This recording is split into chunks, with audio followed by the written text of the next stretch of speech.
Καλησπέρα παιδιά, εύχομαι να είστε καλά. Σήμερα απόλαυσα σπιτική Dubai σοκολάτα που φτιάξανε οι φίλες μου, όπως βλέπετε είναι καταπληκτική.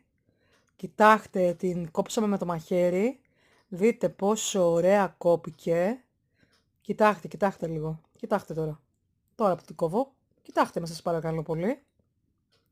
Ναι, ωραία, σιγά σιγά, εντάξει. Δείτε πόσο ωραία φαίνεται μέσα το εκχύλισμα φυστικιού. Βλέπετε, μαλακό. Πραγματικά ήτανε καταπληκτική. Σας συνιστώ να κάνετε και εσείς στο σπίτι σας.